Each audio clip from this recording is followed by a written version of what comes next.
Jefferson traffic, Cessna Alpha, Sierra, X-Ray Golf Sierra, departing runway 27, eastbound departure, Jefferson traffic. Today, we're running through a sim ride from Jefferson County to Paine Field on Microsoft Flight Simulator 2020.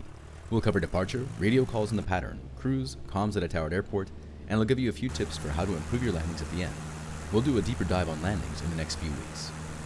As we depart, remember that the ailerons don't do too much on the ground. All of our steering will be with the rudder pedals until we have enough air flowing over the wings to give the ailerons and elevator something to push against. As we move down the runway, we accelerate to VR or rotate speed and gently apply back pressure until the airplane flies itself off the runway. Once airborne, we pitch the nose for either VX or VY. VX is your airplane's best angle of climb and will give you the greatest altitude gain over any given distance covered. And VY is your best rate of climb, which will give you the greatest altitude gained over a certain amount of time. At 700 feet AGL, we make a radio call to the area to communicate to other pilots that we are turning crosswind. Jefferson traffic, Cessna Alpha, Sierra, X-Ray Golf Sierra, turning left crosswind, runway 27, Jefferson traffic.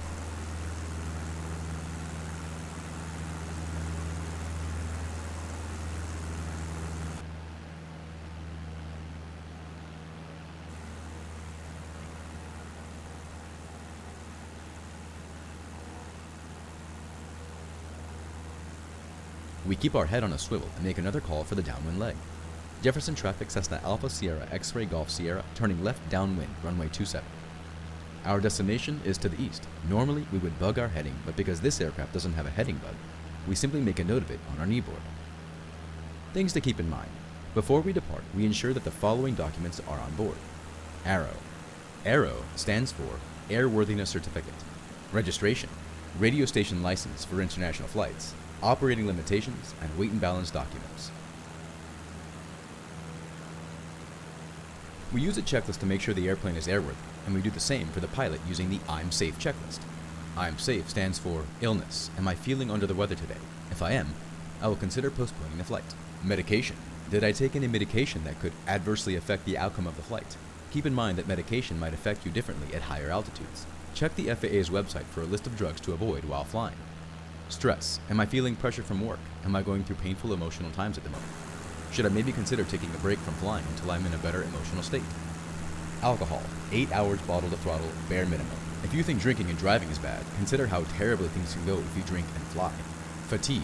Rest is a huge deal, especially for pilots. When I was at RIP, we were so sleep deprived that people started dreaming while in formation. Sleep is a superpower.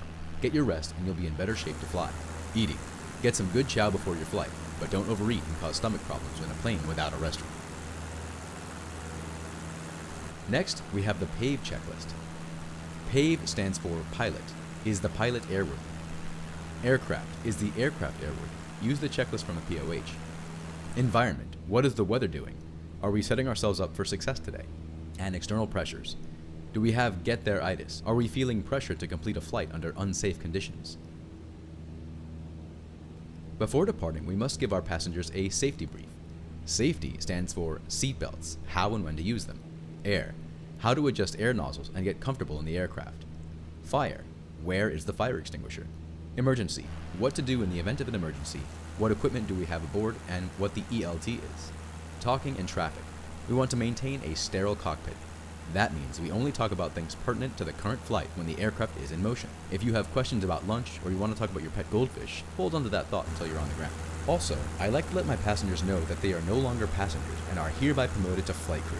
That means they have a sector to scan for other traffic. They have the authority and responsibility to let me know if they see something unsafe, and they have specific tasks during flight and in the event of an emergency. Your questions. Finally, you want to give them the opportunity to ask questions. Instead of asking, do you have any questions? I like to ask, what are your questions? This open-ended question is more inviting and typically makes them feel like it is okay to have questions.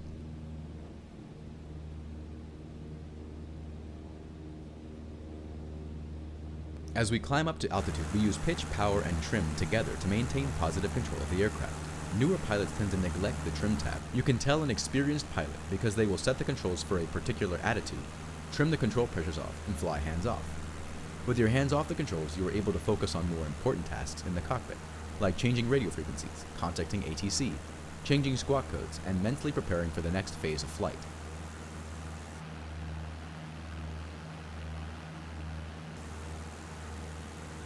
At this point, we are VFR. so it is our responsibility to see and avoid other aircraft. Most of your time should be spent looking outside the aircraft and double-checking the instruments to confirm your altitude, attitude, and position. This flight is taking us through Class Echo airspace, through a MOA, or Military Operations Area, under the Class Bravo airspace, and into Paine's Class Delta airspace. We'll do a deeper dive on airspace in a future video.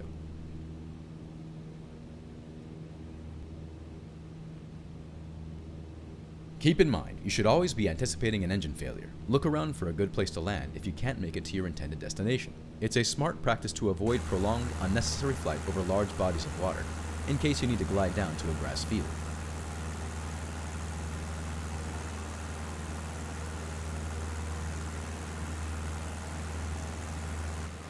Keep your scan up, watch for traffic, watch your airspeed and altitude, and stay ahead of the aircraft.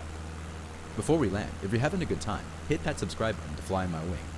I try to put out new lessons once a week to help you offset the cost of your flight training, and I would love to have you join the community. Before we call up Paine Tower, we listen to the Atis. This is a constant broadcast of the weather situation at a given airport. We listen for the wind speed and direction, the visibility and ceiling, and the altimeter setting, and write down the phonetic letter given for the current broadcast. I cover Atis in another video, so if you're interested, go check it out. I'll put a link in the description. With the weather in hand, we dial up Paine, give a position report, and request to land. It'll sound something like this. Paine Tower, Cessna Alpha Sierra X-Ray Golf Sierra, 10 miles west to land with information Mike. They will respond with instructions on how to enter the pattern. Cessna Alpha Sierra X-Ray Golf Sierra, enter left downwind runway 34 left. After repeating the instructions, I usually like to draw a sketch of the airport and verify how they want me to enter the pattern. Traffic pattern altitude is 1,000 feet AGL, or above ground level. We want to enter at a 45-degree angle, at TPA, rather than screaming in from a higher altitude. By flying level with TPA, we are easier to see for other aircraft, and we're not performing unsafe or ridiculous maneuvers in an inappropriate location.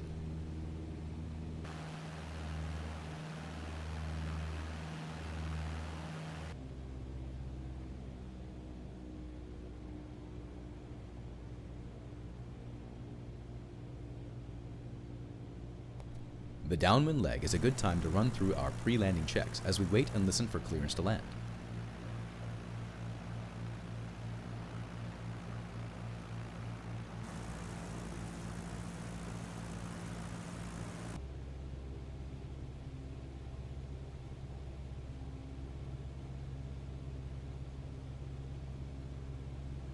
Abeam the numbers, we reduce power, apply carb heat if appropriate, pitch for a descent of about 500 feet per minute, and 80 knots, and trim off those control pressures.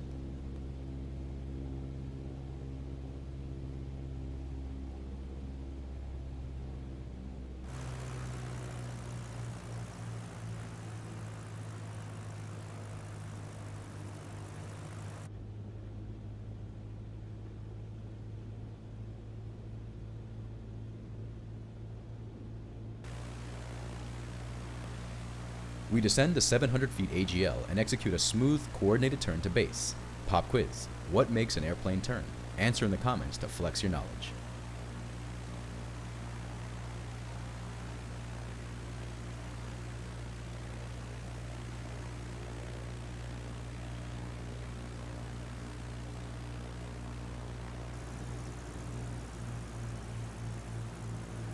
We drop another notch of flaps, reduce airspeed according to your aircraft's base leg speed, and clear final before starting our last turn.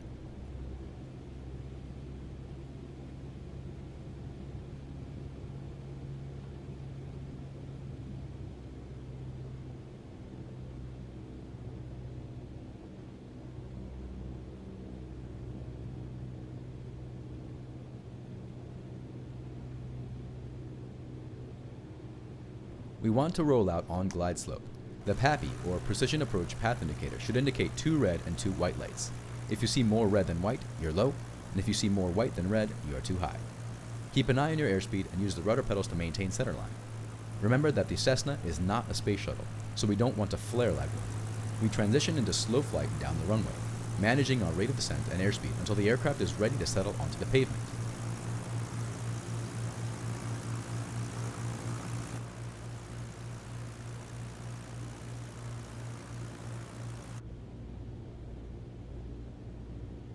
Keep your nose on the horizon until you feel and hear the main gear touch down first, followed by the nose gear.